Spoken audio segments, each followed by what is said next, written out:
Good morning, everybody. This is Larry Dowell from the Illinois Automobile Dealers Association. Thank you for joining us. As many of you know, we amended our warranty reimbursement statute that took effect January 1st of this year that provides significantly better warranty compensation for your parts used in warranty repairs, your labor rates, and your and a better time standard allowance, so that they're actually manufacturers are actually reimbursing you for the time you spend working. A couple other little things that we're not really going to get into today, but the new act also requires the manufacturer to compensate you for interest and storage costs if you got a vehicle that's grounded because of a recall or a stop sale and you can't sell it. There's lot to get into, so I'm not going to gum it up anymore by blabbing. I'm going to pass you over to Ken Lohr from Bellavia Blatt, who's going to get into the weeds, especially on the parts and labor reimbursement under the new statute. Ken, the floor is yours. Well, thank you, Larry, and good morning, everybody, and thanks for attending the webinar today. I know how busy you are, as I'm a former fixed ops and general manager, so I get it, you're busy, and for you to take time out to watch this webinar is inspiring to me. So thanks everybody for coming. I'm going to try and walk through this as quickly as possible and give you as much information as possible so you can make informed decisions as to how to handle the new statute. But we're here to explain all that and to let you know that we're here to help you get through that. And of course, that's what we do here at Bellavia Blatt. This is not a side hustle for us. This is not our Uber or our Lyft gig. This is what we do for a living. So we feel we're the best in the business. So we just want to give you a little bit of a commercial there, but truly that's what we do. So I'm going to walk you through it, and this is kind of, I'm going to give you the agenda and what we're going to talk about today. So the first thing we're going to talk about is what's the difference between a statutory and a manufacturer's filing, and there is a very distinct difference, and we'll talk a little bit about that. Some of the legal details. Number two, what's new in the Illinois statute.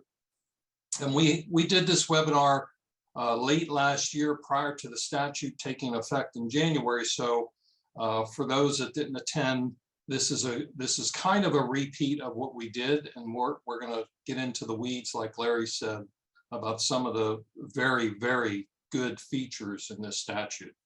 Number three, what's in it for me? We're going to show you some dollars and cents and what it could mean for your dealership and the extra gross profit and net profit that it could mean for you.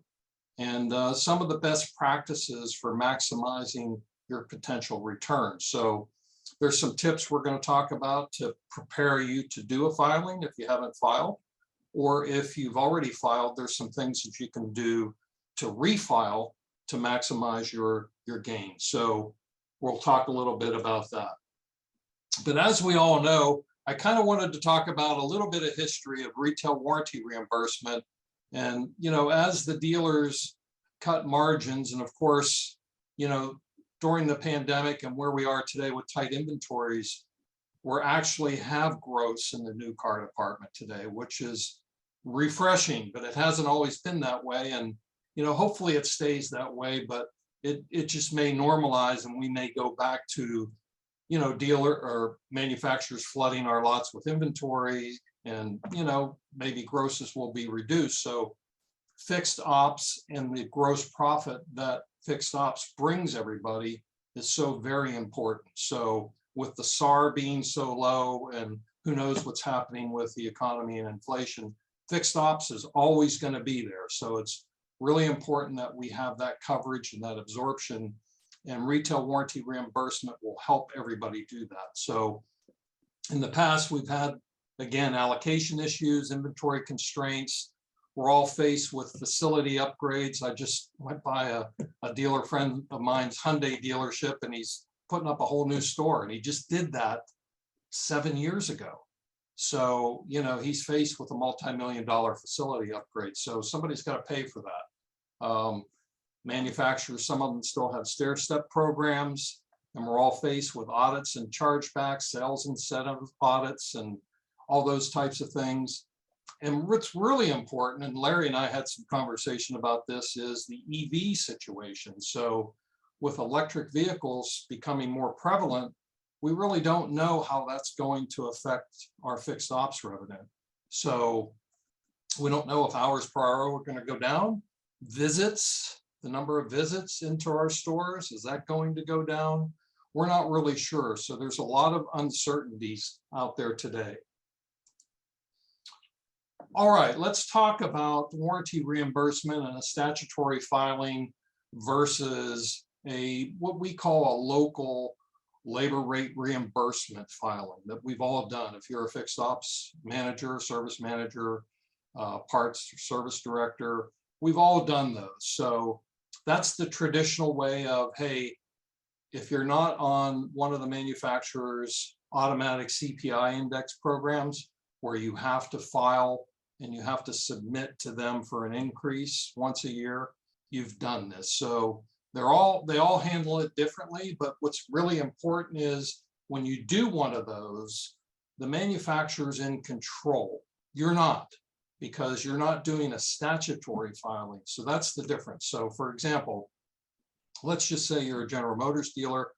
GM says, hey, you've got to give me 50, what they say, qualified repair orders or warranty-like repair orders. So you go ahead, you gather all those up, and you establish your labor rate at, say, $140 an hour, and you're currently receiving, let's just say, 120. The manufacturer reviews those repair orders, and they say, okay, great. We don't think that the market will support $140, or we don't think you deserve $140 an hour. We're going to go ahead and approve you at $130. So we've all experienced that. So you kind of just hope and pray when you do one of those that you get something close to what you've asked for. In a statutory filing, they no longer have that control. You control the outcome. We control the outcome. So if we establish your rate at 140 and we followed the statute and all the rules and all the different variances and nuances of the statute that you have to understand, the manufacturer is obligated to pay you 140. They can't control that. So that's the difference between a statutory filing and a normal local labor rate request. Now, what's interesting is in the past, you've never been able to ask for a parts increase. So for example, most of the manufacturers today pay cost plus 40% on parts. Some pay MSRP. Volkswagen pays MSRP. Mercedes-Benz pays MSRP on parts, and Toyota does too. But even for those dealers, most of those dealers charge something above retail pricing. So their retail markup is something more than MSRP, which gives even those dealers an opportunity to get an increase. So when you have a statutory filing for parts, again, you're in control of that. The manufacturer cannot turn you away from receiving an increase on parts. So that's the difference. And this can make the difference of hundreds of thousands of dollars in net profit for your dealership, gross profit, most of which falls to net. And we've had some large dealers where we're talking about up to $2 million a year in additional gross profit. So, it's very significant, and it's relative to the size of the dealership. Even a small dealership that might receive $100,000 or $200,000 a year, that's very, very, very impactful to that dealership because relative to the size. So again, Illinois now provides statutory filing guidelines that will definitely make you more gross profit on every repair. And this is different from the traditional market area labor rate requests, and also provides, again, like I mentioned, parts at the same markup as retail.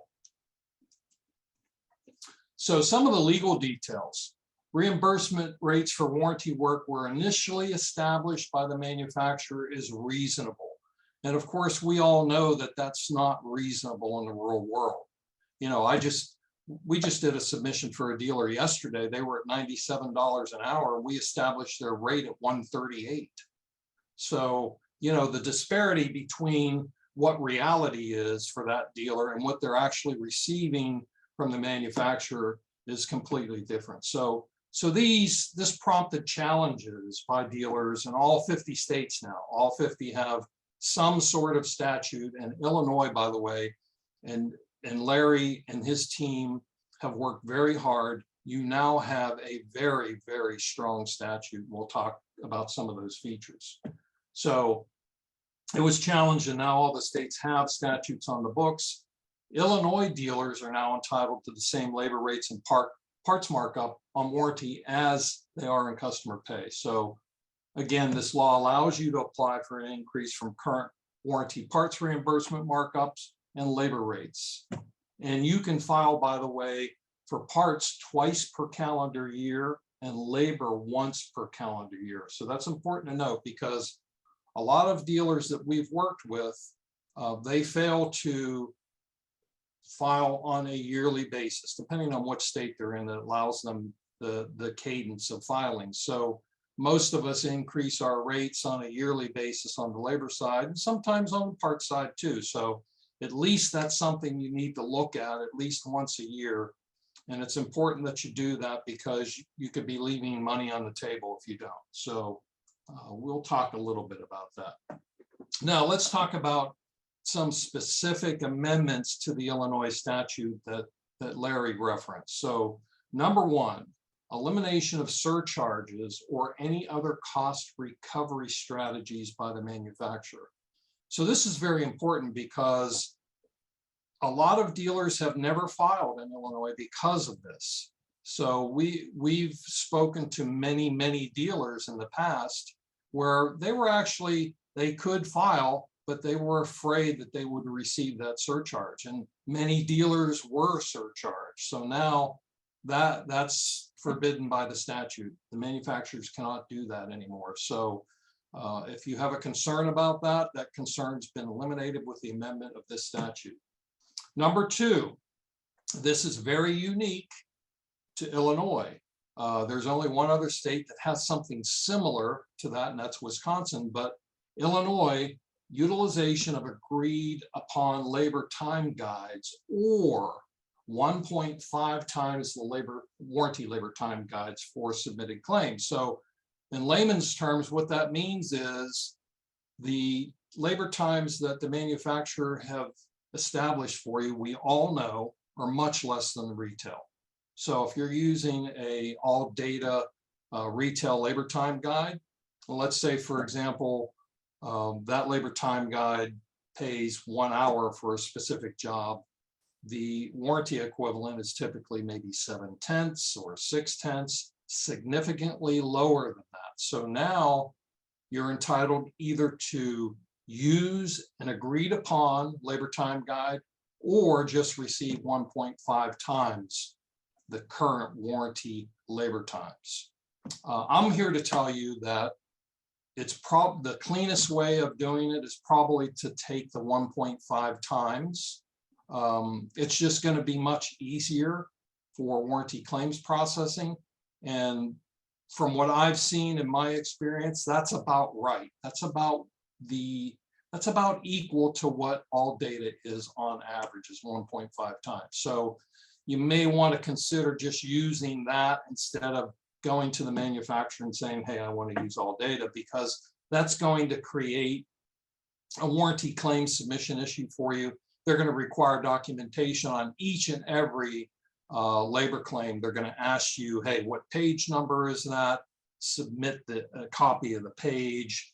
It's just going to create additional issues for you. So, and we'll talk a little bit about some of the ways the manufacturers are handling this now, because the statute has been effective since January 1st. So we've seen some manufacturers and how they're addressing this. I was just talking to Larry. One of the things that we saw from a manufacturer, specifically Honda, and how they're handling this is because they don't have an ability right now to put an edit in their system just for Illinois dealers to change those labor times. So what they're doing is they're awarding their dealers, if you ask for it, you have to request it, they're awarding their dealers 150% of their current warranty labor rate. So for example, if you're receiving $100 an hour right now, they will give you $150 an hour instead of the 1.5 times. So they're making up for it in the labor rate and not the time. So it's the same, the calculation is the same. So other manufacturers are doing other labor hours or actual time claims, which I've been talking to many dealers, and of course those go into review. So it could be a little bit sticky. So all the manufacturers are different, but you're entitled to receive it. So you should claim it every time, 100% of the time. Third, reimbursement for technician time spent communicating with tech assistants, engineering, or some external manufacturer source in order to provide a warranty repair, including hold times. So for example, if your technician has to call technical assistance center and they need to get an approval for a repair, or they need technical advice, and we all know that technicians have always complained about the fact that the amount of time that they spend on the phone with the manufacturer. And most manufacturers today are requiring more and more of that for prior approval. So they want to speak with the technician when you get into higher dollar repairs, and they want to talk to the technician and make sure on their end that that's the proper repair because it's their expense. So they're making the technician and taking that technician's time to do that. And frankly, it's your time. So the technician's time is your time. So they're now required to pay for that time. My experience, again, in the last several months, speaking with dealers, there haven't been that many that have been taking advantage of that. So I say you're entitled to receive it, so you should take advantage of it. There's different ways of skinning that cat, but of course, if you want to talk about it in detail, I'll give you my information. You can call me or email me and we can talk a little bit more about that. Okay, fourth, manufactured supplied engine and transmission assemblies continue to be reimbursed at a markup of cost plus 30%, not your average retail markup. That's only on engine and transmission assemblies supplied by the manufacturer. So for example, Ford dealers, this is very common with Ford dealers and Mercedes dealers, where the manufacturer will give you a handling allowance, no markup. They'll send you the assembly and say, okay, Mr. Dealer, you can claim $300 for that transmission or $600 for that engine assembly. So that's no longer allowed. If the manufacturer does continue to do that, which Ford will, they have to pay you cost plus 30%. However, if they do not supply it and you supply it, and you purchase that for your inventory, you get whatever your established markup is. So that's an important distinction to understand about how that works. It only applies to manufacturers' assemblies. Okay, submission frequency remains at once per calendar year for labor and twice per calendar year for parts. And there's an insertion of reasonableness language concerning requested warranty parts markups, but excludes labor rates. So what that means is the manufacturer has an opportunity to dispute what you're claiming on your parts markup. Let's just say you establish your markup to be cost plus 100%. The manufacturer may say, hey, you're the only dealer in the market that has that sort of number. We think that's excessive and it's not reasonable. So that gives them the opportunity to do that. Our experience is not a lot of manufacturers will do that, but some will, depending on what the situation is. So it's important to understand that because we're now getting into legal territory. So this is a legal process. This is not something that you want an outside firm or vendor that is not an attorney handling this for you, because if the manufacturer does come back to you and says, hey, we don't think that's reasonable, we're equipped to deal with that.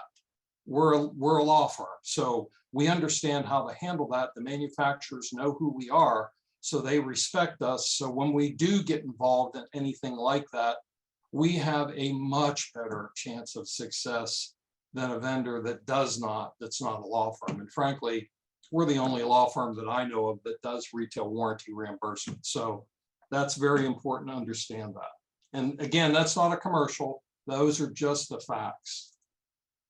Okay. Many statutes, as I mentioned, have been in place for many years. And our experience indicates the following. With all the states that have statutes, 30% of the dealers have never filed under the statutory guidelines. So it's either due to an awareness issue or some other type of issue. Maybe they're just reluctant, or maybe rock the boat or things like that. We'll talk a little bit about that.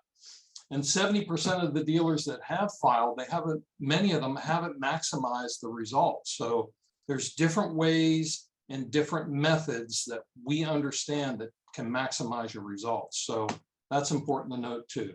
And 80% of the dealers fail to file on an annual basis. You can resubmit every year. So you can get a bite of the apple once a year or twice a year on parts.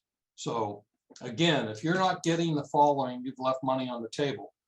Our average client receives cost plus 70 to 75%, and some more depending on what their pricing strategy is on parts. And if you're currently getting cost plus 40%, and with 4 dealers, it's even less than that because of the engine and transmission assembly issue, it can be very significant. You could double your warranty parts gross. Average warranty labor reimbursement, we recover 93 to 95% of your current retail door rate. So that's very significant because there's lots and lots of dealers that aren't receiving anything close to that door rate number. So the opportunity is very big. Next, I want to show you some actual numbers from a dealer that I actually did, and this was a few years ago. This was a Ford dealer, and I happen to know this dealer personally, so hence I did his submission for him. But I wanted to show you some actual numbers. There's a before and then there's an after. The first column, the before, tells us exactly what he was selling on warranty part sales. So that particular year, which was 2.5 years ago, he did a little over $1 million in warranty part sales, and his gross was a little bit over 300,000. So he was at cost plus 40 and had a warranty gross profit retention of 29.8%. On the labor side, he was receiving $119.81, and he was doing about $1.2 million in labor sales. So based on his retail performance, we submitted for him, and we got him cost plus 75.4%, which moved his warranty parts gross retention to 43%, and it gave him an extra $273,000 a year in warranty parts gross. On the labor side, we got him $133.70, and that gave him another $137,000 in warranty labor gross, for a total warranty gross profit improvement of $410,000. So that's just a kind of a medium size Ford dealer in a pretty large market. So that kind of illustrates the opportunity for those that have never filed for this. So it's very important. One other thing I want to add, since this time, my dealer friend, he has sold that dealership. About a year ago, he sold it. And this is a good consequence of that. He received that additional $400,000 a year in net. And when he sold his store, he sold it for 5 times net. That was the blue sky value, plus, of course, the assets. So that really gave him an extra $2 million in the sale of his store. So he mentioned that to me when he sold his store. He called me and he told me that. He said, "Hey, I really appreciate that. I know we got that additional gross, but it really helped me and my family when I sold my store." So that's important to note too.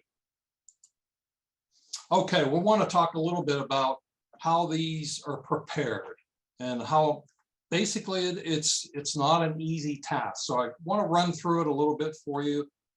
First thing we do for you, if you were to retain us, we analyze your data to determine the best repair order sequence, because we can select in your state up to 180 days prior to submission of repair order data. So we don't have to select the immediate preceding data before we file. We can go back 6 months.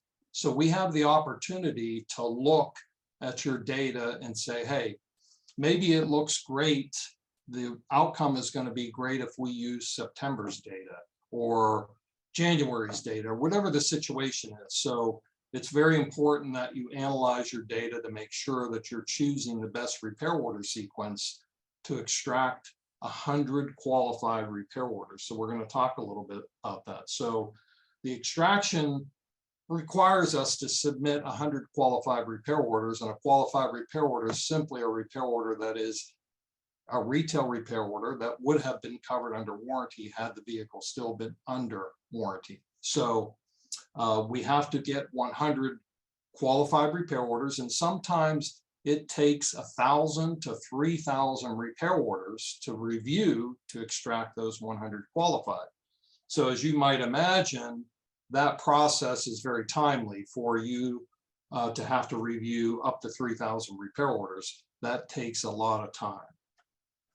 And then, of course, we have to identify the number of qualified repair orders, again, by reviewing every single one of those ROs, and that includes internal, warranty, and customer pay.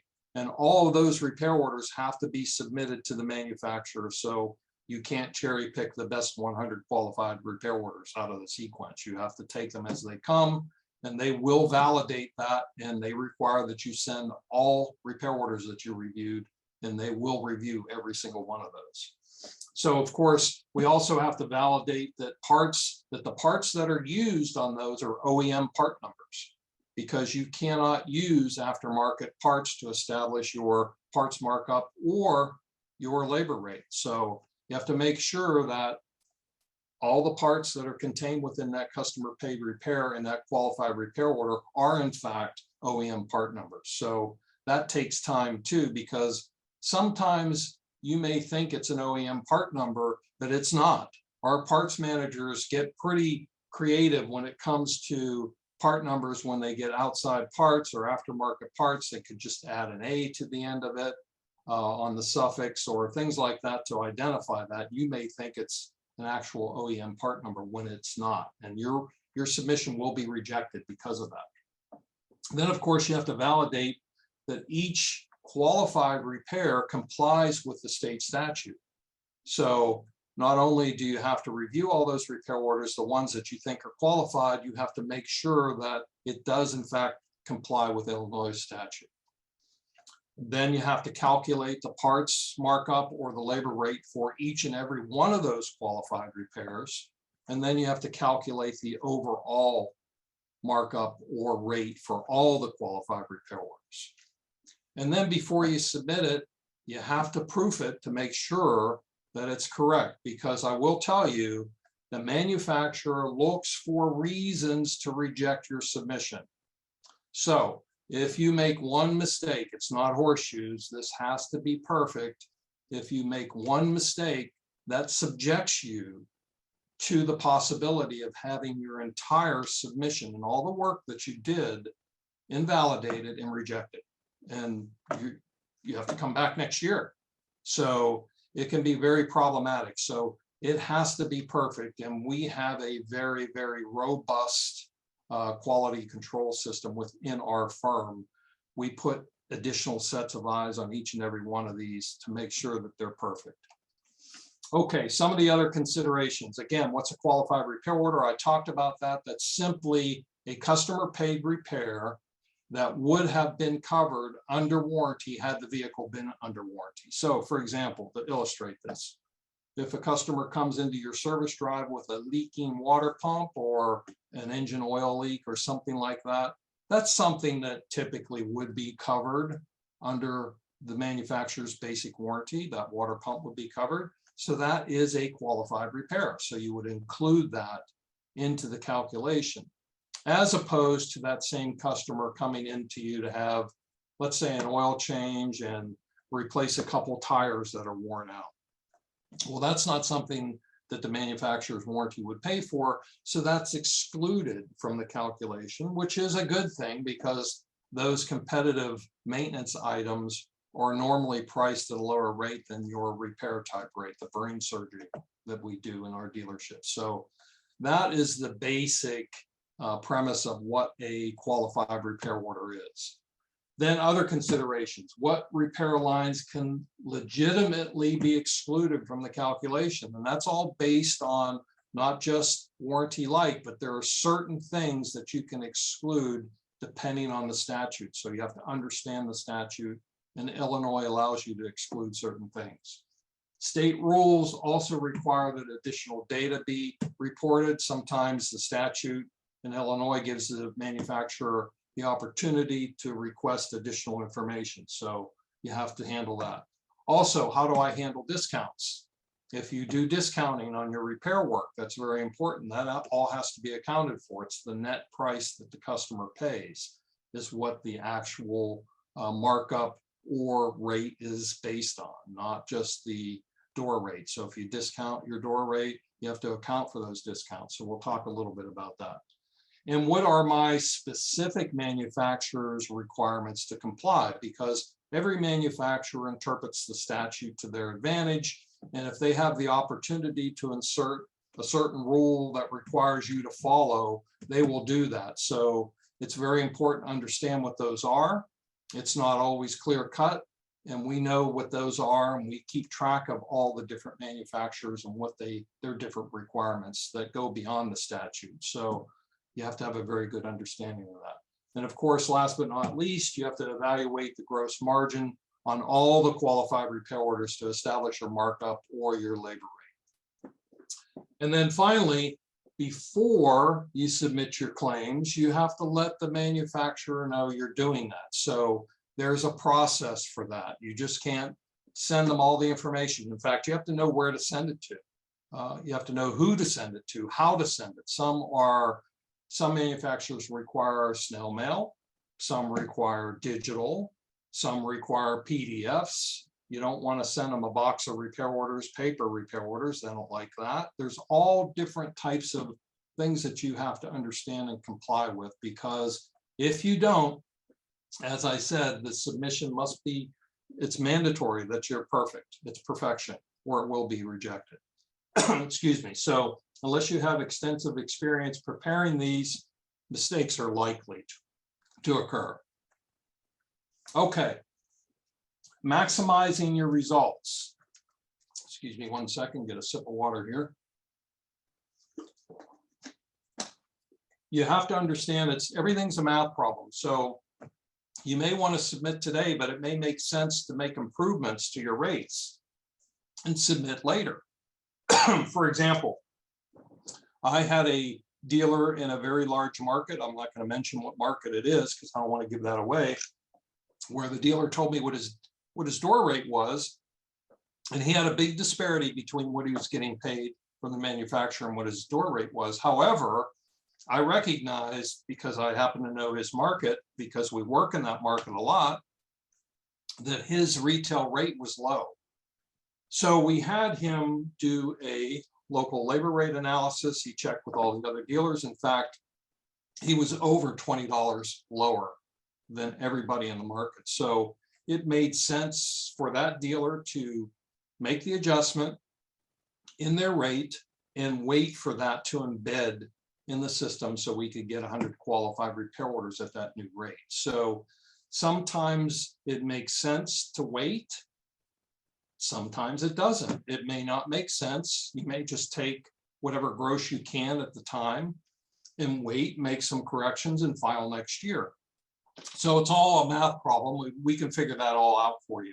So during that delay, if you do delay it, you have the opportunity to develop a plan to increase your margins on customer pay work.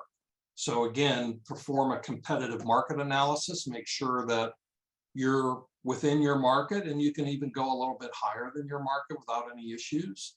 Identify the ways to improve your margins based on that market analysis.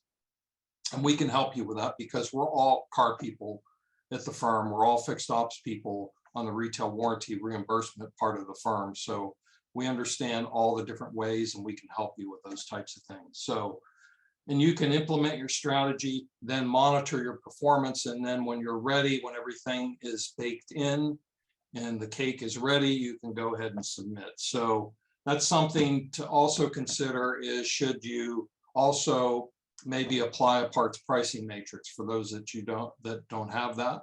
You may want to consider doing that, or a labor pricing grid, and we can help you with those things too. So that kind of gives you the preparation part of it, so you can maximize your results. That's just an overview. There's many details to that. Okay, I want to talk a little bit more about the time it takes to do these. So we do this for a living, of course. That's all we do. And on average, it takes us about 40 hours to do one labor and or parts submission.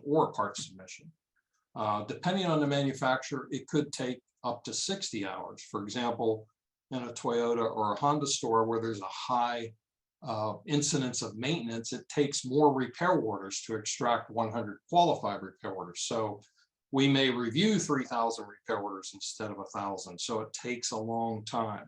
The reason why I'm talking about this is because as a fixed ops manager, parts manager, or warranty administrator, or even a dealer, do you really have the time to do that? Number one, try finding 40 to 60 hours worth of uninterrupted time to do one of these, and then have the understanding of how they're done, all the different rules, all the different strategies. It just isn't worth doing it. So we've done a lot of work for dealers that have attempted to do their submissions in the past, and it just makes sense, trust me, to have somebody that does these for a living do them for you. It's really worth it. There's too much at stake.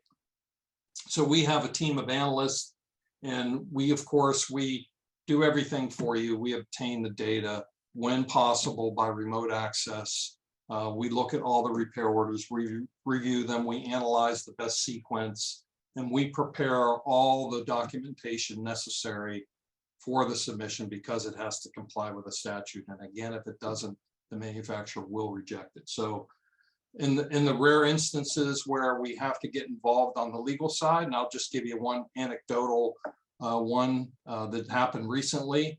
Louisiana had a change in their statute, just like Illinois did. And we went ahead and we took advantage of those changes. And the specific changes were Louisiana allowed you to exclude batteries and bulbs from the calculation. So of course we went ahead and did that. And this was a General Motors submission. We sent it in and they rejected it, and they brought back in batteries and bulbs and reduced the rate that we were requesting, the legitimate rate. Well, they did not understand, General Motors, that there was a change in the statute.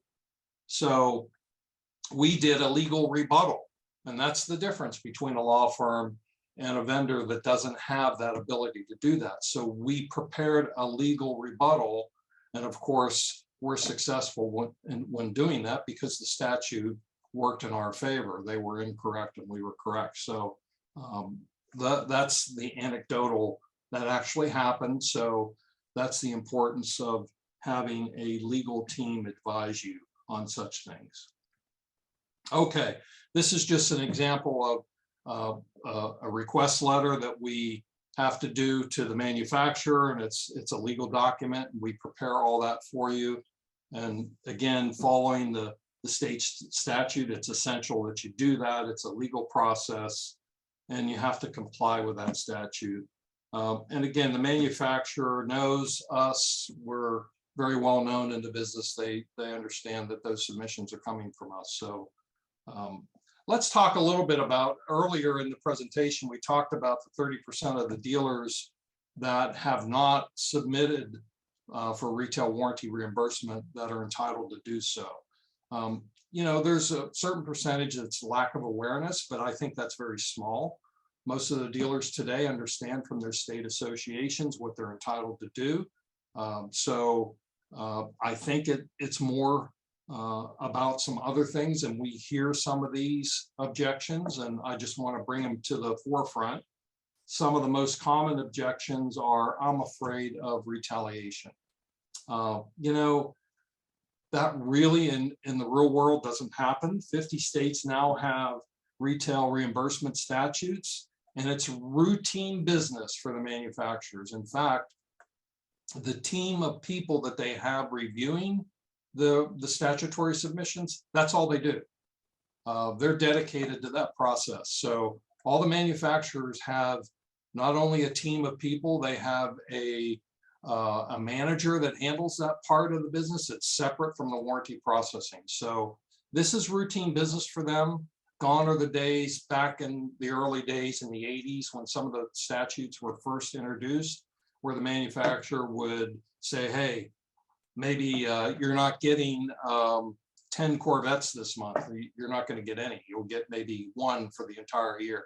That doesn't happen anymore. So, and we've monitored all of our clients' submissions, and we have not seen any reports of retaliation. We have not seen any allocation issues, nothing like that. In fact, the division that handles those submissions, they don't even talk to the others in the company. So there's no need to worry about that. We just haven't seen that. The other one is, hey, Ken, I can do this myself. Well, most of us are, you know, you're smart. You wouldn't be where you would be, and if you weren't, I'm sure you could do it. The problem is you haven't had the experience and the time. It's time and experience. So, you know, the time that it takes to do this, it's very difficult to find. It might take you, I talked to a dealer not long ago that they did it themselves. It took 2 months for the service manager finally to get their submission done. So you're waiting that amount of time. How much gross did you lose while you're waiting?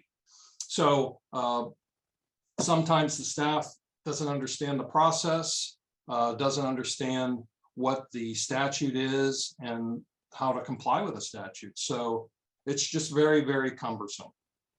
Okay, let's talk about maximizing your results. Here's some tips that we share with all of our clients, and I'm going to share with you today some of the tips that will help maximize your results, whether you do it yourself or whether you have an outside party do it for you, such as us. There are some things that you can do in preparation for that. The number one thing is eliminate or limit the discounts on retail repair type work. That's the qualified repair. So for example, that water pump I mentioned, don't discount it. Please don't discount that because it's going to hurt you. I have to account for that. So if you do some discounting, you may want to consider giving a discount on the maintenance work that you just did. And I understand you're already doing it at a low rate, but if you give a discount to a customer, don't discount the repair type work that is included in your submission because it will hurt you.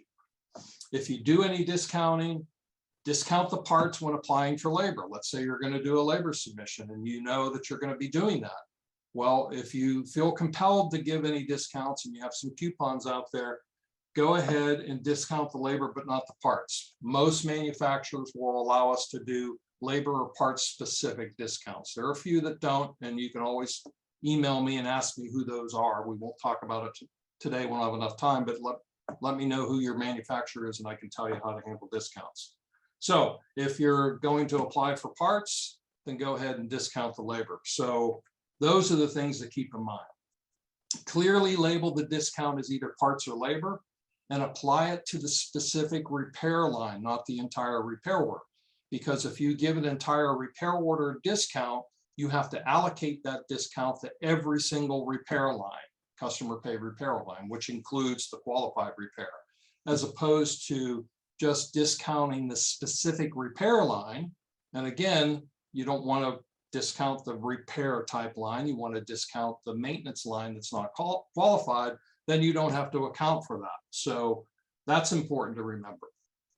Also, consider adjusting technician flag time on battery replacement, because in Illinois, we have to include battery replacements because those are warranty-like. So I see lots of flag times on battery replacements up to an hour. 5/10 is typical. If you do that, you're doing it usually at less than your door rate, and that really hurts you on the labor side, because batteries also hurt you on the parts side because there's not a lot of markup in the batteries. So you have to be very careful. Maybe you just want to pay the tech or flag the tech 2/10 or 3/10 at your door rate, and you'll be fine. But just keep that in mind when you're looking at batteries. Also, brake pads.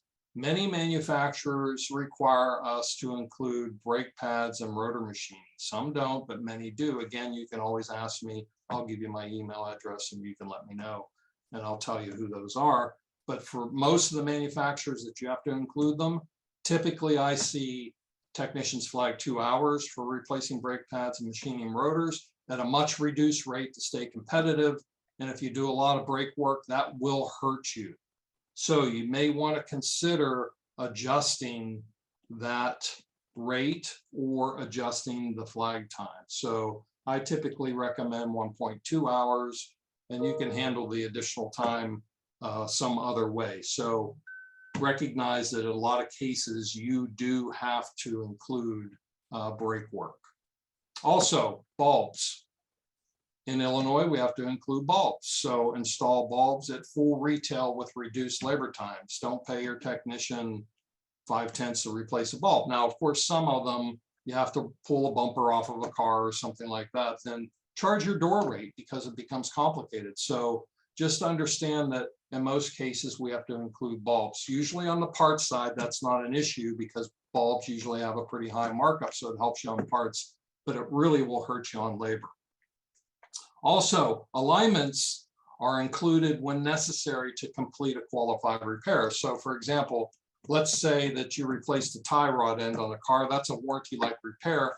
It also requires an alignment to complete the repair. So you have to include that alignment. I would suggest including the alignment and bundling it with the total repair as opposed to putting on a separate labor line and billing the customer your alignment special price at $99.95 and paying your technician 1.5 hours labor.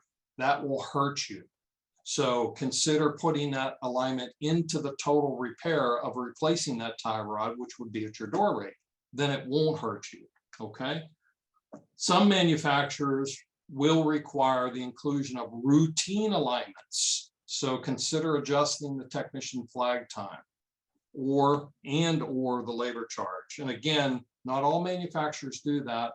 You can email me and I can tell you which ones those are. Some manufacturers require inclusion of wiper blades. So my advice is don't bill the customer any labor for wiper blades. You won't have to worry about it. It's not a warranty-like repair without a labor charge. So if you do, maybe just bill out 1/10 at your door rate. So if your door rate's $150 an hour, maybe it's $15 to put wiper blades on, and that will help you. And most wiper blades have a reasonable markup. So usually it doesn't hurt you on parts, but it really hurts you on labor if you don't handle that correctly. Charge your full retail rate on any diagnostic work. I see this all the time where you'll have a customer come in. Again, they're coming to you because they have something very complicated. They need you. They need the dealer that has that experience. So for example, a check engine light or some type of drivability problem or serious engine or transmission problem. They come to you, and I've seen many dealers pay their technician an hour to diagnose the vehicle and charge the customer something less than their door rate. I don't advise that you do that. If your door rate's $150 an hour, charge your door rate for that diagnostic time if the customer declines to repair the vehicle. They came to you and they know that they're going to pay you to diagnose their vehicle. You know, Jiffy Lube can't do that for them. So you deserve what your door rate is. Don't charge them $99.95 because if you do that, that's going to hurt your results. So those are some of the things, some of the strategies that you can employ as far as maximizing your results. There's many other things, but those are some of the most important things. But finally, what I wanted to say is, again, filing a statutory increase for warranty parts and labor, it's your choice. You have to ask for it, you have to file. They're not going to give it to you, so you have to make the choice. If you haven't done so, it could mean hundreds of thousands of dollars of additional gross profit that you're leaving behind. Third, optimize your pricing strategy to maximize your results. We spent some time on that. So If you need any assistance, please let me know. I can help you. Use a vendor with extensive legal and fixed ops experience. And of course, we're the endorsed provider for Illinois, so we're happy to help you. We're willing to help you. We will maximize your results.